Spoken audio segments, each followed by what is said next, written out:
Hello everyone, welcome to Cornflower Crafts. I'm Corn, and today we're back up in the craft room, and I wanted to show you all some of my little embellishments that I was working on yesterday. And I tell you who gave me the desire to finally go ahead and start doing the wax seals was BB from BB's Closet Creations. And if you don't know her, I promise you, if you go by and visit, you'll have fun. She's darling. She's very talented, great tutorial. And so I've had the supplies, some of the supplies for years, literally. And I think the reason I didn't do anything with them is because this is something I used to do in my teens on the back of my letters. I remember that was a long 50 years ago, and longer. So, but first let me tell you guys, this is part of a collab that is hosted by Mary Ann's Craft Corner and Lilo Crafts, which is Raina. And it is an open collab, so you're encouraged to come in whenever you can. It is artist choice, so you can work on something that you would put in a project you're working on now, or one in the near future, or for someone else, or for a giveaway, or what have you. So it's a great collab. I wasn't able to join last week because I was wanted to get my journal 100% completed, and whew, that was fun to do. So some of my supplies that I've had for 2 years, I got at Hobby Lobby when they were 75% off, like I said, before the pandemic even.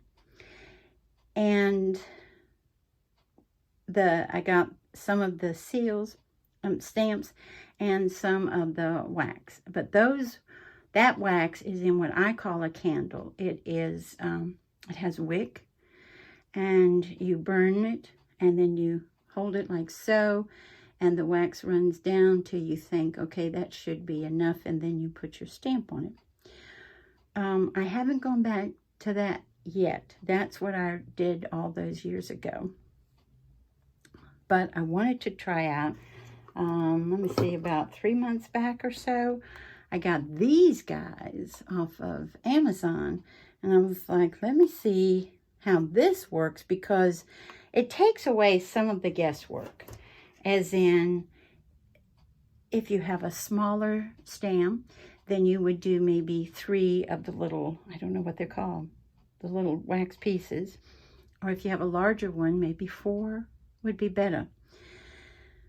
So, and I've always liked them. This is the first one I've done, guys, in about 50 years.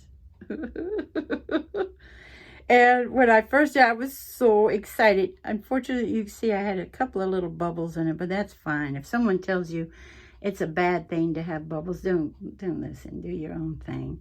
And if someone tells you this needs to be a perfect circle, I personally don't agree with that, because this has been done for many, many, many, many, many years, and they were not complete circles at all on the back of their letters. And so that's the stamp that came with this was the tree stamp. And I did take, it came with 2 metallic markers, one in silver and one in gold. And I did use them, but then I started hunting out my metallic markers. And so I brought in pinks and golds and greens and all sorts. So the thing is, when it comes to these guys, though, okay, you're going to say, Corn, that is a complete circle. There's a reason for it. I messed it up so much. You know what I mean? Because I messed up a few of these too, but I'm going to live with it.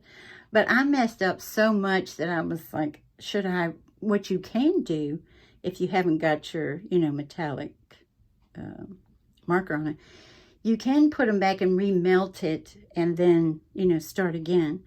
But I was like, no, I'm going to actually cut them, which is what I did. I cut them to look like this, which I don't know, if you're doing it strictly for embellishments, I think it's okay, you know. So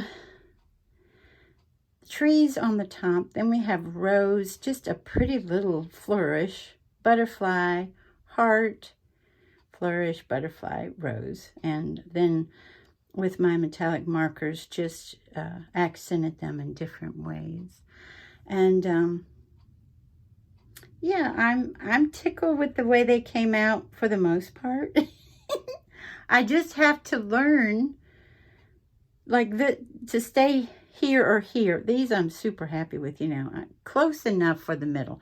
As long as I have a ridge around the whole stamp, I'm good. But when it gets like, see, see, there's no ridge at the from here to here. I just placed it on there incorrectly. And normally I'd take my scissors and just go around and say, okay, good enough. But I'm like, no, because it's such a beautiful, beautiful mint green that I'm like, nah, I'm keeping it. Plus, you can put a flower up here and hide that. Oh, there's all, you know, you all know too, there's always a way to correct your mistakes.